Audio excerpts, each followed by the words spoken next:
அஸ்ஸலாமு அலைக்கும் வரஹ்மத்துல்லாஹி வரகாத்துஹு.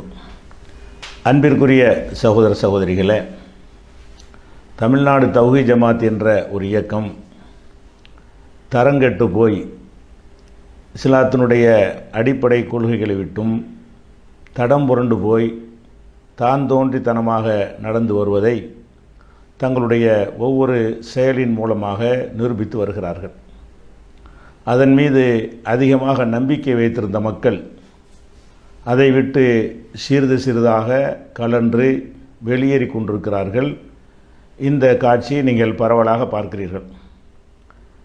அவர்களை தக்க வைப்பதற்காக தங்களுடைய அநியாயங்களை நியாயப்படுத்தும் விதமாக இவர்கள் போடக்கூடிய பதிவுகள் எல்லாமே மேலும் அவர்களை பொய்யர்களாக சித்தரிப்பதற்கு துணை செய்யும் வகையில் அமைந்திருக்கிறது. இவர்கள் பதில் என்று சொல்லும் பொழுதுதான் அதிகமாக மாட்டிக்கொள்கிறார்கள். அந்த வகையில் தமிழகத்தில் இவர்களுக்கு சொந்தமில்லாத, இவர்களை நம்பி இவர்களை அனுமதித்து இருந்த ஊர்களில் பள்ளி வாசல்களில் பிரச்சனை ஏற்படுத்தி அரசினால் அதை பூட்டப்படக்கூடிய நிலைமையெல்லாம் இவர்கள் ஏற்படுத்தினார்கள். கலவரம் செய்தார்கள். வெளியூரிலிருந்து அடியாட்களை அழைத்து வந்து அடிதடியில் இறங்கினார்கள். பள்ளிவாசலுக்கு உள்ளே புகுந்து சேதப்படுத்தினார்கள். இது போன்ற அநியாயங்கள் செய்ததையெல்லாம் நம்ம ஆதாரத்தோடு முன்னர் குறிப்பிட்டு இருந்தோம். அதற்கு பதில் சொல்லும் விதமாக இப்போது 2 பொய்யர்கள் அமர்ந்து கொண்டு ஒரு பயங்கரமான ஒரு விளக்கத்தை, அதுவும் பெரிய பில்டப்லாம் கொடுத்து, இதை அனைவருக்கும் பரப்புங்கள், வீடியோ ஆதாரங்களோடு பயங்கரமான செய்தியெல்லாம் வரப்போகிறது என்றெல்லாம் பில்டப் கொடுத்து அந்த வீடியோவை வெளியிட்டிருக்கிறார்கள். 2 பேர் உரையாடல் மாதிரி செய்யக்கூடிய வீடியோ. ஒருத்தன் யாருன்னு கேட்டால், அவன் பள்ளிவாசலில் பிஜே விசாரம் செய்தாருன்னு அடிக்கடி சொல்லிக்கிட்டே இருக்கக்கூடிய ஒரு கூட்டி கொடுக்குற ஈனப்பயல். அப்படி தான் இனிமேல் அவருக்கு பேர். ஏன்னு கேட்டால், நீ பள்ளிவாசலில் விசாரம் செஞ்சாலும் சொல்வதான் நிரூபிக்கணும். அப்போ நிரூபிக்கவில்லை என்று சொன்னால் ஒருவேளை நீ தான் கூட்டி கொடுத்து இருப்பாய். நீ அந்த வார்த்தையை சொல்கிற வரைக்கும், உன்னுடைய நிரூபிக்காத வரைக்கும் உனக்கு பேர், அவனுக்கு பேர் இனிமேல் கூட்டி கொடுக்குற ஈனப்பயல் என்று தான் நான் இனிமேல் தொடர்ச்சியாக சொல்லுவேன். அந்த கூட்டி கொடுக்குற ஈனப்பயல் என்ன செய்கிறான்னு கேட்டால், இன்னொரு ஈனப்பயலோடு சேர்ந்து சில விளக்கங்கள்ன்ற பேரில் சொல்கிறான். அதில் என்ன சொல்கிறான்னு கேட்டால், பல விஷயங்கள் சொல்கிறான். நான் கடைசியிலேருந்தே வர்றேன். அதில் முக்கியமாக அவங்க என்ன குறிப்பிட்றாங்கன்னு கேட்டால், எல்லா பள்ளிவாசல்களும் பூட்டப்பட்டதற்கு, பிரச்சனை ஏற்பட்டதற்கு பிஜையும் அல்தாஃபையும் காரணம் அப்படின்ட்டு போன போக்கில் சொல்கிறாங்க. அது கடைசியாக நான் வச்சுக்கிறேன். ஒவ்வொரு விஷயத்தை பற்றியும் என்னென்ன சொல்லியிருக்கிறார்கள் என்று சொல்லி, அது அனைத்திலுமே பொய்களை அவிழ்த்து விட்டிருக்கிறார்கள் என்பதையும் நம்ம ஆதாரத்தோடு உங்களுக்கு நான் இப்போ காட்ட இருக்கிறேன். முதலாவதாக, அந்த எனிமி ப்ராப்பர்ட்டி, எனிமி சொத்தை, தலைமை பில்டிங் என்று கட்டியிருக்கிறார்களே, அது குறித்து நம்ம எடுத்துக்கொள்வோம். அதில் சீல் வைக்க வரும்பொழுது இவங்க என்ன சொன்னாங்க, இப்போ என்ன சொல்கிறாங்க, ரெண்டையும் நீங்கள் கம்பேர் பண்ணி பார்த்தா தான் ஒருத்தன் உண்மையாளனா பொய்யனான்னு அறிந்து கொள்ள முடியும்.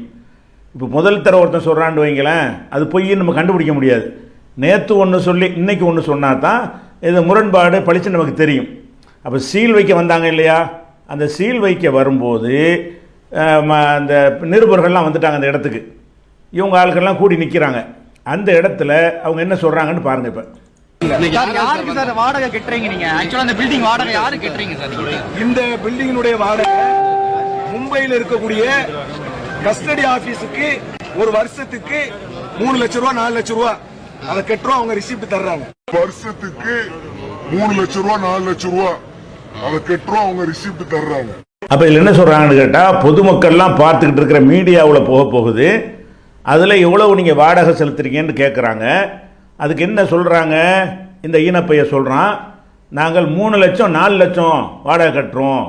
இதை பார்த்து அவங்க சிரிச்சிருப்பாங்க. இந்த வாடகை எவ்வளோன்னு துல்லியமாக சொல்ல தெரியாமல் 3 லட்சம் 4 லட்சம்னு சொன்னால் விட்டு அடிக்கிறான் அப்படின்னு அவங்க விளங்கியிருப்பாங்க, உங்களுக்கு கூறுகட்டம்னு சொல்லி. சரி, இதை சொல்லியாச்சு. அதுக்கப்புறமேலே தவறுதலாக வந்துருச்சு என்று திருத்தி கொண்டு சரியான விஷயத்தை சொல்வார்களா என்று பார்த்தால், அதுக்கப்புறம் நாம் என்ன செஞ்சோம், இதுக்கு பதிலாக நம்ம சில ஆதாரங்களை போட்டோம். என்ன ஆதாரம் போட்டோம், நீங்கள் ஒரு 3 லட்சம் வாடகை என்று சொல்கிறீர்கள், நீங்கள் 16,800க்கு தான் வாடகை செலுத்தி இருக்கிறீர்கள் என்பதற்குரிய ரசீது என்கிட்ட இருக்கிறது என்று அந்த ரெசிப்டை நான் எடுத்து போடுறேன். அது அந்த கஸ்டோடியன் ஆஃபீஸில் இருந்து இவங்கள்ட்ட பணம் பெற்றுக்கொண்டதற்கான ரெசிப்ட். அந்த ரெசிப்ட் நீங்கள் பாருங்கள். அந்த ரெசிப்டில் என்ன இருக்குது? அதாவது 16,800 வாடகைன்னு இருக்கிறது. அந்த 16,800 வாடகைன்ற ஆதாரத்தை காட்டின பிறகு இவங்க என்ன செஞ்சிருக்கணும்? 3 லட்சம் கொடுத்தோம் என்று சொல்வதற்கு இப்போ ஏறி விட்டது, அதிகரித்து விட்டது என்று சொல்வார்கள் என்று சொன்னால் 3 லட்சத்திற்குரிய சான்றை கொண்டாந்து தர வேண்டும். அப்படி தராமல் என்ன செய்கிறாங்கன்னு கேட்டால் மறுபடியும் நியாயப்படுத்தி 3 லட்சம் தான் கொடுக்குறோம் என்று இதுக்கு பதில் சொல்ல வரும்போது கூட என்ன செய்கிறாங்கன்னு கேட்டால் 3 லட்சம் தான் கொடுக்குறோம் அப்படின்னு சொல்கிறாங்க. அந்த வடையும் அப்போ தான் உங்களுக்கு விளங்கும் இப்போ என்ன மாதிரி புலிகி இருக்கிறார்கள் என்பதற்கு செய்தியாளர்கள்ட்ட சொன்னது 3 லட்சம் 4 லட்சம், நான் இது 16,800 தான் கொடுக்குறீங்க என்ற ஆதாரத்தை காட்டின பிறகு அதுக்கடுத்து என்ன செய்கிறாங்கன்னு கேட்டால் அந்த 2 பேர் உட்காந்துக்கிட்டு இந்த 2 பையனும் தான் சட்டையை மாற்றிக்கிட்டு வேறு சட்டையில் என்ன செய்கிறாங்க அவங்க சொல்கிறத பாருங்கள். ஆனால் இது என்னுடைய உண்மையான நிலை என்ன? இப்போ கரண்ட்ல 6 மாசத்துக்கு அதாவது 1,50,000 அளவுக்கு நம்ம கட்டுறோம். அப்போ ஒரு வருஷத்துக்கு கிட்டத்தட்ட 3 லட்ச ரூபா அளவுக்கு நம்ம கட்டுறோம். இப்போ நம்ம கட்டுறோம். அதுக்கு என்ன காரணம்னா படிப்படியாக 30% அது ஏற்றப்பட்டு அதனுடைய ஃபைனல் தொகையாகத்தான் நம்ம இப்ப என்ன செய்யறோம் 3 லட்ச ரூபா நம்ம கட்டுறோம். ஜனவரி வந்தா இன்னும் ஏறிடும். அடுத்த வருஷம் கூட இன்னும் ஏறும் இதாக. ஆனா இது என்னுடைய உண்மையான நிலை என்ன? இப்போ கரண்ட்ல 6 மாசத்துக்கு அதாவது 1,50,000 அளவுக்கு நம்ம கட்டுறோம். அப்போ ஒரு வருஷத்துக்கு கிட்டத்தட்ட 3 லட்ச ரூபா அளவுக்கு நம்ம கட்டுறோம். இப்போ நம்ம கட்டுறோம். அதுக்கு என்ன காரணம்னா படிப்படியாக 30% அது ஏற்றப்பட்டு அதனுடைய ஃபைனல் தொகையாகத்தான் நம்ம இப்ப என்ன செய்யறோம் 3 லட்ச ரூபா நம்ம கட்டுறோம். ஜனவரி வந்தா இன்னும் ஏறிடும். அடுத்த வருஷம் கூட இன்னும் ஏறும். அப்போ இதில் என்ன பதில் சொல்கிறாங்கன்னு விளங்குதா? நான் 16,800 தான் கட்டிட்டு எதுக்கு 3 லட்ச ரூபா சொல்கிறீங்கன்னு கேட்குறேன். இதற்கு 2 பதில் இதில் சொல்கிறாங்க. ஒன்று என்ன சொல்கிறாங்கன்னு கேட்டால் இது பழைய வாடகை, அது வருஷா வருஷம் 30% ஏறும். அப்படி ஏறின வகையில் இப்போதைக்கு இந்த 3 லட்சம் வந்து விட்டது அப்படின்னு சொல்லி ஒரு பதிலை சொல்கிறாங்க. இப்படி சொன்னாங்கன்னு சொன்னால் இந்த அருக்கு அதற்கான ரசீது காட்டணும்ல. இப்படி ரசீது காட்டுற ஒரு பேப்பரத்தை காட்டுற ஒரு விஷயத்துக்கு என்ன செய்கிறாங்கன்னு கேட்டால் அது 16,800 அப்போ இருந்தது, அது படிப்படியாக 30 வருஷத்துக்கு 30 அதிகரித்து இப்போதைக்கு 3 லட்சம் ஆகிவிட்டது என்று சொன்னால் அதை எப்படி அதிகரிக்கும்? 16,800 30 அதிகரித்தால் எப்படி 3 லட்சம் வரும்னு கணக்கு போட்டு காட்டணும்ல. 16,030 வந்தால் எவ்வளோ சேரும், அதுக்கு அடுத்து 30% போட்டால் எவ்வளோ சேரும்? 30 போட மாட்டாங்க, அது தப்பு, பொய்யது. ஒரே ஒரு தான் 30 ஏற்றுனாங்க, அவ்வளோதான். வருஷத்துலாம் கிடையாது. அப்போ 30 என்ன செய்யுது சதவீதம் போட்டு நீ 3 லட்சம் காட்ட முடியும். கரும்பலகையில் எழுதி காட்டினியா? அப்போ எப்படி சொல்கிறாங்கன்னா ரசீது இல்லைன்ற உடனே நம்ம என்னத்தையாவது மழுப்புவோம், நம்மளுக்கு ஆட்டு மந்தைகள் நம்புறதுக்கு இருக்கிறாங்கிறதா ஒரே நம்பிக்கை உங்களுக்கு. இது கேள்வியாக கேட்க போகிறாங்க. இருக்கு கணக்கு வந்தாலும் வந்திருக்கும், இருந்தாலும் இருக்கும் என்று சொல்லக்கூடியவர்கள் இருக்கிறார்கள் நம்பிக்கையில் இப்படி ஒரு புழுகிறாங்க. அப்போ 30% போட்டால் 1 லட்சம் கூட வராது. வருஷத்துக்கு 30% கூட்டிகிட்டு வந்தாங்கன்னு சொன்னால் 16,800 2021 வருஷத்து வரைக்கும் எடுத்துக்கொண்டாலும் 30 அதிகரித்தீங்கன்னு சொன்னால் 1 லட்சத்துக்குள்ளே வராது. அதுக்கு ரொம்ப ரொம்ப ரொம்ப கம்மியாக தான் வருது. அப்போ 30% ஏற்று 3 லட்சம் ஆகிவிட்டதுன்னு சொன்னது பொய் தானே. துணிந்து அந்த பொய்யை சொல்லுகிறார்கள். அதோட இன்னொரு பொய்யை சொல்லுகிறாங்க, அது 6 மாதத்துக்கு தான் அந்த வாடகை, அது கூட வருஷ வாடகை இல்லையா. இந்த 16,800 என்னவா 6 மாத வாடகைன்னு அதில் சொல்கிறாங்க. அது இன்னொரு தடவையும் கேளுங்க 6 மாத வாடகைங்கிறத. என்னன்னா வாடகை சம்பந்தமாக ஒரு சொன்னதை அதை கேட்குறீங்க, அதான் அப்படி சொல்றீங்க. ஆமா, அதுக்கு 16,800 ரூபா கூட தான் வாடகை கொடுத்தோம். வருட வாடகை அது வருட வாடகையா? ரொம்ப விவரமான ஆள் பேசுறாங்க. வருட வாடகை கொடுக்கப்பட்டது, ஆனால் 3 லட்சம் 4 லட்சம் என்கிறார்கள் அப்படின்னு சொல்லி இவர் சொல்றத பாக்குறோம். என்னன்னா நமக்கு அந்த அப்டேட் தெரியலையா, இவருக்கு தான் அந்த அப்டேட் தெரியுமா? அந்த அப்டேட் தெரியுற விஷயத்த நான் 2வது வர்றேன். 16,800 ரூபா வாடகைங்கிறது முதல்ல என்ன நீங்க விளங்கிடணும். ஒரு வருஷத்துக்கு நம்ம வாடகை கொடுக்க மாட்டோம், ஒரு 6 மாசத்துக்கு வாடகை. 6 மாசத்துக்கு தான் நம்ம வாடகைங்கிறது கொடுக்கறது. 6+6 2 ஒரு வருஷத்துக்கு 2 முறை வந்துடும், 2 டியூ மாதிரி. ஆமா, இந்த 16,800 என்று சொல்லி அவர் காட்டுவதாக சொல்லப்படக்கூடியது எப்பன்னு கேட்டீங்கன்னா எப்போது 2013 உள்ளது. அது இப்போ 17 7 + 1 2 கிட்டத்தட்ட 8 வருஷம் ஆகுது. அப்ப 8 வருஷத்துக்கு பிறகுள்ள ஒருத்தன் ஒரு அப்டேட், கிட்டத்தட்ட 7 வருஷத்துக்கு பிறகுள்ள ஒரு செய்தி ஒருத்தன் சொல்றான்னா வாடகைங்கிறது கியாமத்து நாள் வரைக்கும் ஒரே வாடகையா இருக்குமா? அப்ப இதுல என்ன சொல்றாருன்னா 6 மாசத்துக்கு ஒருக்கா உள்ள ரசீதுங்கிறார். அந்த வாடகை கூட நான் போட்டு காட்டின ரசீது இருக்குல்ல, அது 6 மாதத்துக்கு ஒருக்கா கட்டிக்கிட்டே இருப்போம். ஒரு வருஷ வாடகைன்னு சொல்கிறாருன்னு என் மேலே அதை பழிய போடுறாங்க. ஆனால் அந்த ரசீதை என்ன சொல்லுது? அந்த ரசீதில் 6 மாத ரசீதுன்னு எழுதப்பட்டிருக்குதா, ஒரு வருஷ ரசீதுன்னு எழுதப்பட்டிருக்கா, அது முட்டையா வாடகைன்னு போடப்பட்டிருக்கா? முட்டையா வாடகைன்னு போட்டால் கூட அது 6 மாதம் நீ சமாளிக்கலாம். அதில் என்ன எழுதப்பட்டிருக்கு அந்த ரசீது ஒருக்கா பாருங்கள். அந்த ரிசிப்டில் என்ன இருக்குது? கீழே அண்டர்லைன் பண்ணியிருக்குதா? அதில் என்ன போட்டிருக்குன்னா, ஜனவரியிலேருந்து டிசம்பர் வரைக்கும் இருக்கா இல்லையா? 16,800 வாடகை, அது 6 மாதத்துக்கு இல்லை ஒரு வருஷத்துக்கு தான் என்று காட்டுற விதமாக ஜனவரி டு டிசம்பர் என்று போட்டிருக்கா இல்லையா? ஜனவரி டு டிசம்பர் 6 மாதமாக வரும். ஜனவரியில் டிசம்பர் 6 மாதமா? ஒரு வருஷம். அப்போ ஒரு வருஷ வாடகைன்ற ரெசிப்ட்லேயே இருக்கிறது. இவங்க முழு பூசணிக்காய் சோத்தில் முழுக அமுக்கிற விஷயமாக மக்களை ஏமாத்துறாங்க. 6 மாதத்துக்கு வாடகை, அது அப்படி தான் 3 லட்சம் எழுதிட்டு இருக்கிறாங்க உண்மையாக கணக்கில். அது எப்படி நம்ப வைக்கிறதுன்னு கேட்டால், முதல்ல 30% ஏற்றிட்டான்ற ஒரு பொய், அதுக்கப்புறம் 6 மாத வாடகைங்கும் போது டபுள் ஆகிக்கிறோம்ல, அது மாதிரி 6 மாதமாக நான் கட்டிக்கிட்டு இருக்கிறோம், அப்படி தான் வழக்கம் அப்படின்னு சொல்லி அடுத்த பொய் சொல்கிற காட்சியை பார்க்குறோம். அது உண்மை கிடையாது. உண்மை என்னன்னு கேட்டால் 3 லட்சம் வாடகை கட்டவே கிடையாது. அதுக்கு என்ன செய்கிறாங்கன்னு கேட்டால், அதாவது ஒரு ஆதாரம் ஒன்று காட்டுறாங்க. என்ன சொல்கிறாங்க ஆதாரம் பாருங்க. கேட்டால் 2020 தான் இப்போ நம்ம விஷயத்தை நம்ம சொல்கிறோம். கரண்டில் உள்ள ஒரு வாடகை தான் நம்ம பேசுகிறோம். எந்த ஒரு விஷயத்துக்கும் அப்டேட் என்பது கடைசியான நிலையை தான் அவங்க பேசுவாங்க. ஆரம்பத்தில் அதனுடைய முறைகள் என்னவா இருந்தாலும் அது ஒரு பேச்சாக விவாதமாக இருக்காது. கரண்ட்ல என்ன நிலை அதுதான் நம்ம பேசுறோம். அன்னைக்கு நம்ம பேசும்போது கரண்ட்ல உள்ள விஷயத்தை தான் பேசுறோம். நீதிமன்றத்துக்கும் அதை தான் நம்ம கொடுத்திருக்கிறோம். 3 லட்சம் சொச்சம் வாடகையை தான் நாங்கள் கட்டி கொண்டிருக்கிறோம் என்று சொல்லக்கூடிய ஆதாரத்தை தான் நம்ம இணைஞ்சிருக்கிறோம், நீதிமன்றத்துக்கும் கொடுத்திருக்கிறோம். எனிமி பில்டிங் சம்பந்தமாக வந்திருக்கக்கூடிய அந்த உயர் அதிகாரிகள் கூட அவங்களுடைய செவி கேட்கக்கூடிய அளவுக்கு தான் நாம் அந்த செய்தியை நம்ம சொன்னோம், பேச்சுவார்த்தையில சொன்னோம். அப்போ அவங்க கூட இதை மறுக்கல. அவங்க கிட்ட அப்படி சொல்ல முடியுமா? அப்போ அவங்க சொல்லுவாங்களே நீ 3 லட்சம் கட்டவே இல்லையே அப்படின்னு சொல்லி. அப்ப இப்படியாக இருக்கக்கூடிய நேரத்தில் இவர் ஏன் இப்படி சொல்லுகிறார் அப்படிங்கறத நீங்க புரிந்து கொள்ள வேண்டும். அப்ப இதுல என்ன செய்யறாங்க? 3 லட்சம் கொடுத்ததுக்கு ஆதாரம் என்ன ஆதாரம்? உலகத்தில் எவனும் காட்டாத ஒரு ஆதாரத்தை காட்டுறாங்க. அதாவது அதிகாரிகள் சீல் வைக்க வந்தாங்க இல்லையா, அவங்கள்ட்ட பேசும்போது சொன்னாங்களாம், எப்படி நாங்கள் 3 லட்சம் வாடகை கொடுக்குறோன்னு சொன்னாங்களாம். அந்த சீல் வைக்க வந்த அதிகாரி இல்லை அவ்வளோ கொடுக்கலையே என்று மறுக்கலையாம். அதனால நாங்கள் 3 லட்சம் கொடுத்ததுக்கு ஆதாரம் என்னன்னு கேட்டால், அதிகாரிகிட்ட நாங்கள் சொல்லும்போது அவர் மறுக்கலை. கொஞ்சமாச்சு கூறு உள்ள வேணா அதை பேசுவானா? ஏன்டா அதிகாரின்னு சொன்னால் ஒரு டிபார்ட்மெண்ட்டில் எத்தனை துறை இருக்கு? சீல் வைக்க ஒருத்தன் வருவான், வாடகை வாங்குறவன் ஒருத்தன் வருவான், அதுக்கு உத்தரவு போட்டவன் ஒருத்தன் இருப்பான். அவன் இவனுக்கு தெரிஞ்சு அவனுக்கு தெரியாது, அவனுக்கு தெரிஞ்சு இவனுக்கு தெரியாது. இந்த ஒரு பொது அறிவு கூட உங்களுக்கு இருக்காதா? உங்களுக்கு சீல் வைக்க வர்றவனுக்கு நீ வாடகை எத்தனை வருஷமாக இருக்கான்னு அவனுக்கு தெரியாது. எதனால் சீல் வைக்கிறன்ற காரணத்தோடு தான் வருவான். மாதம் எவ்வளோ வாடகை கொடுக்குறேன்னு கேட்டால் அவனுக்கு அது தேவையே கிடையாது. அது அவன் சொல்லணும். ரசீது போடுறவன்ட்டு அங்கே போய் கேட்கணுமே தவிர இவங்கிட்ட போய்கிட்டு சீல் வைக்க வரட்ட சொன்னாங்களாம், அவர் மறுக்கலையாம். நீ 30 லட்சம் கொடுத்த அவனுக்கு என்ன? அவனுக்கு உத்தரவு சீல் வைக்கிறது தான். அப்போ சீல் வைக்க வந்தவர்கிட்ட போய் பேசினாங்களாம், அவர் மறுக்கலையாம். இதையெல்லாம் ஆதாரமாக காட்டுற அளவுக்கு வந்துச்சுன்னு சொன்னால், மூளை மலங்கி போச்சுன்னு சொன்னால் நீங்கள் என்ன மாதிரி கொண்டு போவீங்க? எவ்வளோ கூமுட்டைகளாக நீங்கள் மக்களை உருவாக்கிட்டு இருக்கிறீங்க.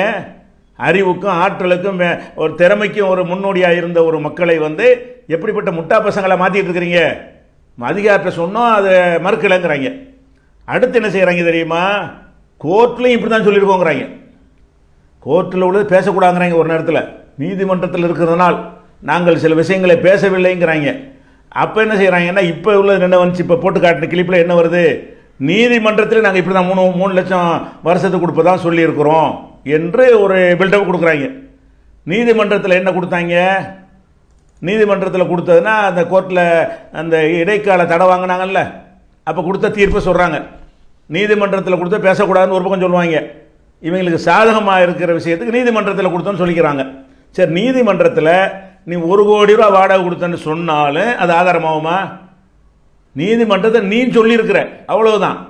நீ சொன்னதுனால அவன் ஏற்றுக்கொண்டு 1 கோடி தான் கொடுக்குறீங்க அப்படின்னு ஒத்துக்கிட்டானா, இடைக்கால தடை கொடுத்து விசாரிக்கும் பொழுது நீ சொன்னது பொய்யா உண்மையா என்பது பின்னாடி தெரிய வரும். நீதிமன்றத்தில் என்ன பொய், எத்தனை பொய் சொல்லி நீங்கள் ஆர்டர் வாங்கி பின்னாடி வரும், ஒவ்வொரு விஷயமா வரும். அந்த மாதிரி பொய்களை சொல்லி நீங்கள் சில ஆர்டரை வாங்கும் பொழுது வருஷத்துக்கு 3 லட்சம் கொடுக்குறேன்னு நீங்கள் பொய்யை சொல்லி இருந்தாலும் அது என்ன செய்யாது? அது ஒரு ஆதாரத்துக்கு நிற்காது. ஆனால் நீதிமன்றத்தில் உள்ள விஷயம் என்ன தெரியுமா? நீதிமன்றத்தில் கொடுத்தேன்னு சொல்கிறாங்கல்ல, அந்த நீதிமன்றத்தில் அவர் கொடுத்ததா சொல்லக்கூடிய அந்த விஷயம் இதுதான். அந்த கோர்ட் ஆர்டரை பாருங்கள், இந்த இமேஜை பாருங்கள். அந்த இமேஜில் என்ன இருக்குது? அந்த பெட்டிஷனர் என்ன செய்கிறாராம், 31/8/2020லையும் 13/10/2020லையும் 1,59,081 மறுபடி 1,59,081 ஒரே தொகையை டபுள் தடவை. அதாவது 31/8 மாதம் அதில் ஒரு 1,59,000 சில்லற, 10 மாதம் 13ஆம் தேதி அதில் ஒரு 1,59,081 ரூபா கொடுத்துருக்குறாங்க, கட்டியிருக்கிறாங்க. இதில் இவங்க மொத்தமே கட்டினது எது தான் ஆதாரம் காட்டியிருக்கிறாங்க. இதில் போடும்போது ஒரு வருஷத்தின் வாடகை என்று அவங்க சொல்லலை. அதில் நாங்கள் இந்த அமௌண்ட்டை நாங்கள் என்ன செஞ்சுருக்கிறோம், அவங்க கட்டியிருக்கிறோம், அனுப்பியிருக்கிறோம், அனுப்பினக்குரிய செக்கு, அதுக்குரிய காப்பி, அதைத்தான் காட்டியிருக்கிறாங்க. கோர்ட்டில் சொன்னு போய் சொல்கிறாங்க. கோர்ட்டில் அப்படியா சொன்னேன்? நாங்கள் வருடம் 3 லட்ச ரூபா வாடகை கொடுக்கணும்னு கோர்ட்டில் சொன்னியா? வருடம் கொடுக்கணும்னு சொல்லலை. உன்ட்ட ரெண்டு ரிசிப்ட் உன்ட்ட இருக்கிறது. எந்த ரிசிப்ட்டு? 1,59,000 ஒரு ரிசிப்ட்டு, இன்னொரு 1,59,000 ஒரு ரிசிப்ட்டு. அது 6 மாத இடைவெளியில் உள்ள ரிசிப்ட் கிடையாது, 2 மாத இடைவெளியில் உள்ள ரிசிப்ட்டு. அது 8வது மாதம் 2020 தான். இது 10வது மாதம். அவள் 8வது மாதம் 1,59,000, 2 மாதம் கழித்து மறுபடியும் 1,59,081 ரூபா நீங்கள் கட்டினதாகத்தான் கோர்ட்டில் சொல்லியிருக்கிறீங்க. இதை 3 லட்சம் வருஷ வாடகை கொடுப்பதாக கோர்ட்டில் சொல்லியிருக்கிறோம்னு சொல்லி போய் சொல்கிறான். கோர்ட்டில் அப்படி சொல்லவே இல்லை. நீ இவ்வளோ ரூபா கட்டியிருக்கிறோன்னு சொல்கிற. இது எதுக்கு கட்டின அது சொல்லணும்ல. ஒரு வருஷ வாடகைன்னு கோர்ட்டில் சொல்லி கட்டியிருக்கிறியா? இல்லை. இந்த 2 தொகை கொடுத்ததுக்கு உங்கள்கிட்ட செக் இருக்கிறது, அந்த செக்குடைய காப்பி இருக்கிறது, அது மட்டும் உன்ட்ட கிடைச்சி இருக்கிறது. அதை கொண்டு கோர்ட்டில் சப்மிட் பண்ணுறேன். நாங்கள் பணம் கட்டிக்கிட்டு வர்றோம் அப்படிங்கிறதுக்கு தான் ஆதாரமாக நீ காட்டிருக்கே தவிர வருஷம் 3 லட்ச ரூபா கட்டுறோன்னு ஒரு வார்த்தையை காட்டு பார்ப்போம். அப்படி சொன்னால் அதிலே நீதிமன்ற அவமதிப்பு வந்துடும், பொய் சொன்ன விஷயம் வந்துடும். அது ஒரு விஷயமாச்சா? இதை தான் சொல்கிறான். அதில் கோர்ட்லேயும் சொல்லியிருக்கிறோம்னு. அப்போ இதனுடைய உண்மை விவரம் என்ன என்று கேட்டிங்கன்னா, இந்த உண்மை விவரத்தை அவங்க வாயினாலே இந்த 2 பொய்யனுகளும் சொல்கிறாங்க, ஆதாரம் காட்டுறாங்க. பாருங்கள், என்ன ஒரு ஆவணத்தை காட்டுறாங்களாம். நாங்கள் 3 லட்சம் கட்டுறவங்க இருக்குது, அதில் பல கூத்து இருக்குது. அதில் இதை பாருங்கள். இதை அனுப்புறது யாரு? கஸ்டோடியன் ஆஃப் எனிமி இதை அனுப்புறாங்க. என்றைய தேதியில் அனுப்பப்படுது? 28/6/2017 அன்று அனுப்பப்படுது. அதுல பாக்கி தொகை இருப்பதாக சொல்றாங்க. எவ்வளவு? 3,12,964 ரூபாய் பாக்கி தொகை இருக்கு. எப்பத்திலிருந்து? ஜனவரி 2010 இருந்து 2017 டிசம்பர் 31 வரை இந்த பாக்கி தொகை இருப்பதாக அவர்கள் நமக்கு நோட்டீஸ் அனுப்புறாங்க. அப்ப இந்த 16,800 ரூபாய் கட்டினது அவங்க வாங்கிக்கிட்டாலும் கூட பேலன்ஸ் தொகை இருக்கு அப்படிங்கறத நமக்கு நோட்டீஸ் மூலமாக அறிவிச்சிருக்காங்க. அனுப்பப்படுறது யாருக்கு? SRK பாப்பு இஸ்மாயில், நம்பர் 25, ஆர்மீனியன் ஸ்ட்ரீட். அந்த விவரங்கள் எல்லாமே தெள்ள தெளிவாக இதுக்குள்ள இருக்கிறத நீங்க பார்க்க முடியுது. அதுல சில விஷயங்கள் பாதுகாப்பு கருதி நம்ம மறைச்சிருக்கிறோம், பாதுகாப்பு கருதி மறைச்சிருக்கிறோம்.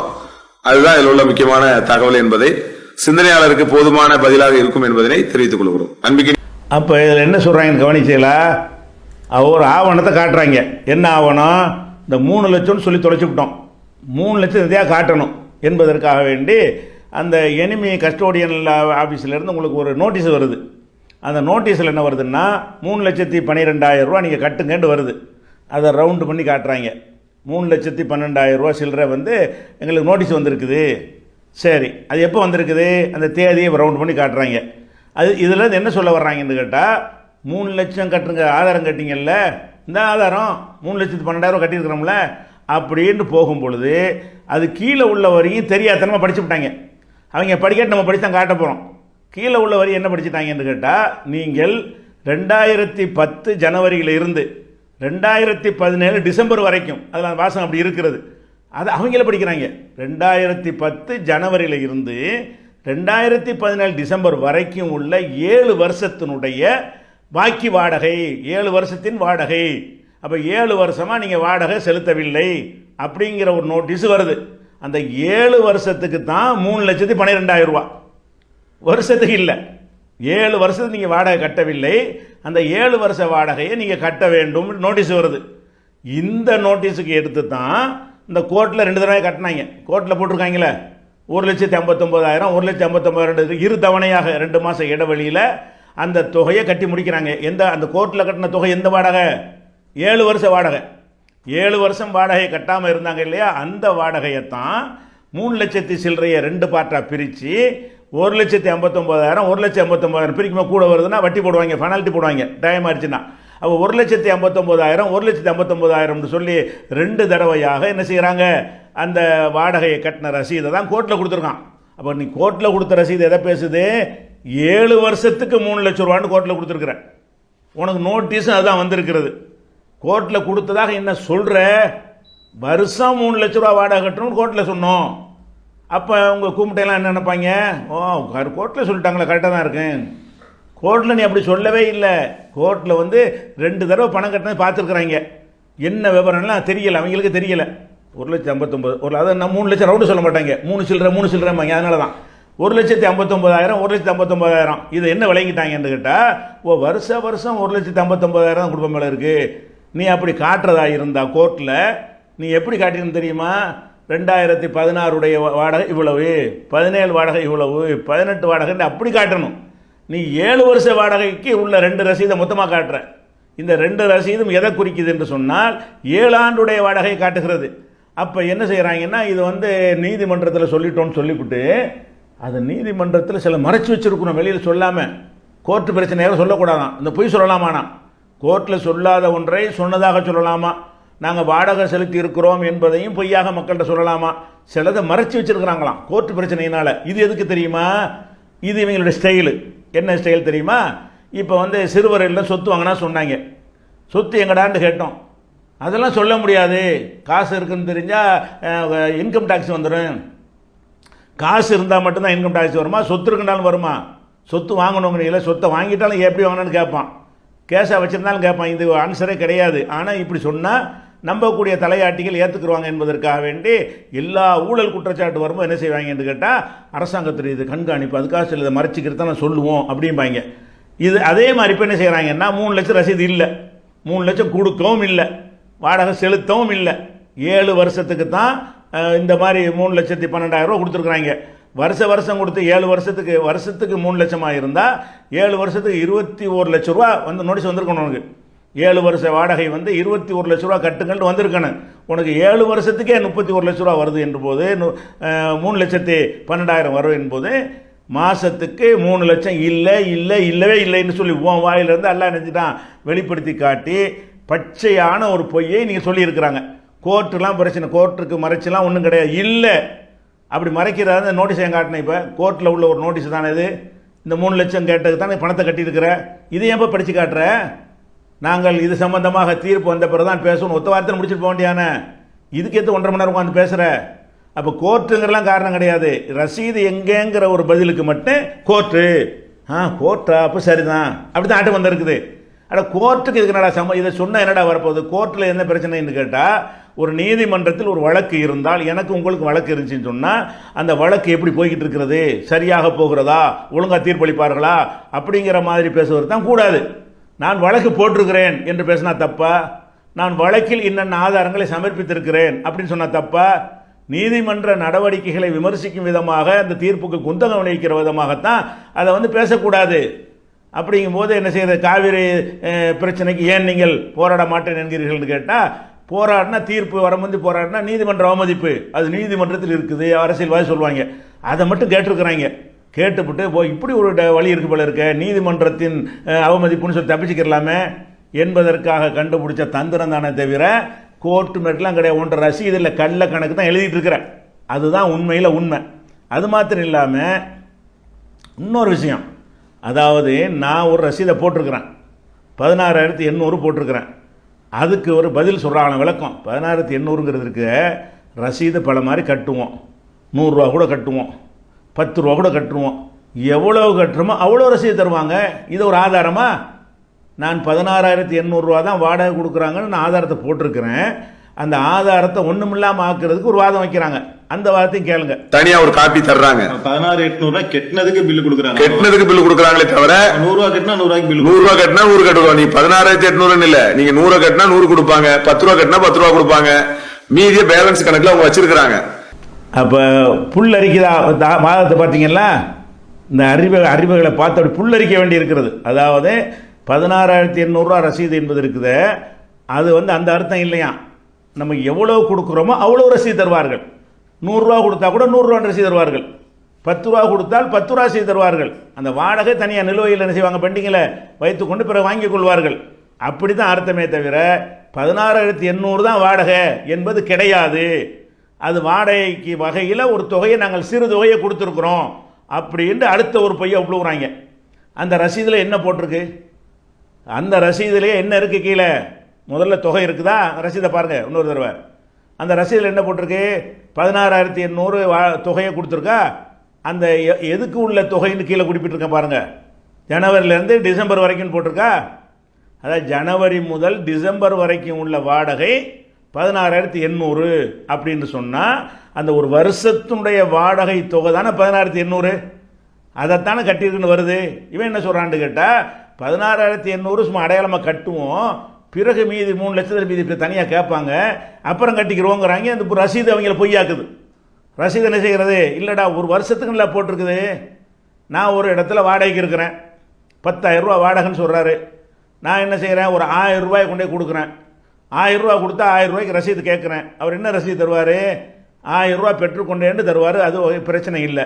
ஆனால் எப்படி தரமாட்டார், ஒரு இந்த மாதத்தின் வாடகை 1000 பெற்றுக்கொண்டேன்னு தருவானா? வாடகையில் 9,000 கொடுக்க வேண்டியிருக்க. 10,000 ரூபா வாடகைக்கு நான் ஒரு 1000 ரூபாய் இப்போதைக்கு வச்சுக்கிறேங்கன்னு சொல்கிறேன். 1000 ரூபாய் கணக்கில் வரவு வச்சுக்கிருவானே தவிர, கொடுத்தது வவுச்சர் மாதிரி ஒரு ரிசிப்ட் தருவானே தவிர, நீ இன்னொரு 9 ரூபா கொடுத்த பிறகு தான், 9,000 கொடுத்த பிறகு தான் ஒரு மாத வாடகையை வாங்கினேன்னு ரசீது தருவான். அப்போ உன்ட்ட 16,800 வாங்கிட்டு ஒரு வருஷ வாடகைன்னு ரசீது தருவானா? எவனாச்சு அரசாங்கத்தில் தருவானா, தனி நபர் தருவானா? எந்த கிறுக்கு பயிலும் தரமாட்டான். அப்போ ரசீது தெளிவாக பேசுகிறது, அதை கூட அந்த மக்களை ஏமாற்றலாம் என்று நினைத்து கொண்டு புள்ளிக்கு அடிச்சு செல்ல வேண்டியதான். என்ன போய் சொன்னாலும் நம்ம ஒரு சவுண்டாக சொல்லிட்டோம்னா நம்பிடுவாங்க என்ற ஒரு அடிப்படையில் தான் இதை சொல்லுகிற காட்சியை பார்க்குறோம். அதே மாதிரி இன்னொரு விஷயத்தை பாருங்கள். இப்படி சொல்லியாச்சா, இதுக்கு நேர் மாத்தமாக அடுத்து சொல்கிறாங்க. அடுத்து என்ன சொல்கிறாங்க, அதாவது ஆரம்பத்தில், அதாவது பாப்பு இஸ்மாயில் அன்கோ நம்முடைய பொசிஷன், அது நம்முடைய கையில் வந்ததிலிருந்து கடைசி வரைக்கும் 2016 வரைக்கும் 16,800 நம்ம கட்டிட்டு வர்றோம். அப்புறம் என்ன செய்யறோம், அப்போ என்ன சொல்கிறான்னு கேட்டால், இப்போ சொல்கிறாங்க 16,800 வருஷ வாடகை இல்லை, அது ஒரு தொகையை நாங்கள் கொடுத்துருவோம், 100 ரூபா கொடுத்தா 100 ரூபா ரசீது தருவாங்கன்னு சொன்னாங்கல்ல. அதுக்கு மாற்றமாக இது இருக்கா? 16,800 தான் வாடகையை முதல்ல இருந்துச்சான், அப்படி தான் கொடுத்துட்டு வர்றோம் அப்படின்னு சொல்லக்கூடிய காட்சியை பார்க்குறோம். அப்போ இது எல்லாமே என்னென்னு கேட்டால், அந்த எனிமி விஷயமாக இவர்கள் பெரிய அளவில் ஒரு வருஷம் களவாடி கொண்டிருக்கிறார்கள். இவர்கள் 3 லட்சமெல்லாம் கொடுக்கவே இல்லை, 7 வருஷத்துக்கு கொடுத்த தொகையை ஒரு வருஷம் கொடுத்த மாதிரி காட்டுகிறார்கள். 7 வருஷத்துடைய வாடகை தான் 3,12,000 அதில் வந்திருக்கிறது. அப்போ ஒரு வருஷம், இப்போ 7 லட்சத்தை 7 வருஷத்துக்கு கொடுக்குற வாடகை ஒரு வருஷத்துக்கு எழுதுனா எவ்வளோ ரூபா அடிக்கிறீங்க? இப்போ 7 வருஷத்துடைய வாடகை 3,12,000 கட்டு நோட்டீஸ் அனுப்பிட்டாங்க. ஒரு வருஷத்துக்கு இல்லை, இது 7 வருஷத்துக்குரிய வாடகை தான் 3,12,000. அப்போ இவங்க என்ன செய்கிறாங்கன்னா, வருஷம் 3 லட்ச ரூபான்னு சொன்னாங்கன்னா 7 3 21 லட்ச ரூபா கணக்கு எழுதுறாங்கன்னு வழங்குது. இவங்க கொடுக்கறது 7 வருஷத்துக்கு சேர்த்து 3,12,000. இதை கணக்கு எப்படி எழுதுறாங்க? கணக்கு எழுத போய் தானே பகிரங்கமாக மேடையில் பேச முடியுது, பகிரங்கமாக பேட்டி கொடுக்க முடியுது, பகிரங்கமாக செய்தியாளர்கிட்ட சொல்ல முடியுது. மனசில் கணக்கில் உள்ளபடி பேசி போடுறாங்க. அப்போ கணக்கில் என்ன எழுதப்பட்டிருக்குது? வருஷம் நாங்கள் 3 லட்ச ரூபாய் வாடகை கொடுக்குறோன்னு எழுதிவிட்டு இங்கே என்ன செய்கிறாங்கன்னு கேட்டால் காட்டுற ஆதாரம் 7 வருஷத்து ஆதாரத்தை காட்டுறாங்க. அதுலேருந்து என்ன வழங்குதுன்னா 21 லட்சம் ரூபாயில் இவங்க கட்டுனது 3, மீதி 18 லட்ச ரூபா. 21 லட்ச ரூபா கட்டணும் இவங்க சொல்லு கணக்குப்படி பார்த்தா 21 லட்ச ரூபா கட்டுவதாக கணக்கு காட்டுறாங்க. ஆனால் கட்டியது 3 லட்சம். அப்போ எவ்வளோ ஆச்சு? 18 லட்ச ரூபா ஆச்சா? 18 லட்சம் ரூபாய் இவங்க களவாடுறார்கள். இல்லாட்டி இப்படி இந்த கணக்கு சொல்ல தேவையே இருக்காது. அப்போ வருஷத்துக்கு 3 லட்சம் என்பது பச்சை பொய். 7 வருஷத்துக்கு தான் 3 லட்சம் என்று இருக்கும் பொழுது நாங்கள் வருஷம் 3 லட்சம் கொடுக்குறோம் என்று சொல்லி எதான் பொதுக்குள்ள வாசிப்பாங்க, அல்லாஹுக்கு பண்ணுவாங்க, எப்படிறான்னு கேட்க மாட்டாங்க. அப்போ அந்த மாதிரி ஒரு களவாங்க ஒவ்வொரு வகையிலையும் இது உள்ளதான் நினச்சிடக்கூடாது. சின்ன தொகையாக இருக்குண்டு 18 லட்ச ரூபா அவங்கள பேர் சின்ன தொகை, அவங்களோட கம்பேர் பண்ணால் கோடிகள் அடிக்கப்படுகிறது. அதில் 18 லட்ச ரூபாய் அமைக்கிட்டாங்க இந்த ஒரு வகையில் மட்டுமே. சிந்திச்சு பாருங்கள். அதனால் எனிமி விஷயமாக அவர்கள் முந்தி சொன்னதை விட இந்த பதிலின் மூலமாக மேலும் அண்ட புழுகர்கள் ஆகாச புழுகர்கள் என்பதை நிரூபித்திருக்கிறார்கள். எப்போதுமே நீங்கள் கவனித்து பார்த்தீங்கன்னா இவங்க எப்போலாம் மாட்டுறாங்கன்னு கேட்ட அந்த பொய்யனுவோ முதல்ல ஒருக்கா சொல்லும்போது சும்மா இருந்துருவாங்க, மாட்ட மாட்டாங்க, பாதி தான் மாட்டுவாங்க. பதில் சொல்லணுன்னு உட்காருவாங்க, உட்காரும்போது போல தள்ளி கொட்டுவாங்க. அதில் என்ன செய்ய வகை வகையாக மாட்டுவாங்க. எதுக்கு பதில் சொல்ல உட்கார்ந்தாலும் மூளை கிடையாது, சிந்திக்கிற அறிவு கிடையாது, நம்ம மட்டும்தான் உலகத்தில் இருக்கிறோம், எதிரியே கிடையாது நினச்சிக்கிட்டு பேசுவானுவோம். ஒரு அறிவாளி எப்படி பேசணும், நம்ம இதை சொல்கிறோம், இந்த உலகமெல்லாம் பார்க்குது, நம்ம வேண்டியவன் பார்ப்பான், வேண்டாதவன் பார்ப்பான், எதிரி பார்ப்பான், எல்லாரும் பார்ப்பான், எல்லாரும் இதை ஏற்றுக்கொள்ள உண்மையாக இருக்குமான்னு பார்த்து சொல்லணுமா இல்லையா? நம்ம என்ன சொன்னாலும் ஏற்றுக்கிற கூமுட்டைகள் போதும்னு நினச்சி பேசுகிறோம்னா அப்படி பேச முடியும். அதனால தான் வகை வகையாக மாட்டுகிறார்கள். எனிமே சொத்து விஷயமாக உள்ள விஷயம் இதுதான். சரியா? அடுத்த விஷயம் ரெண்டாவது பார்ப்போம்.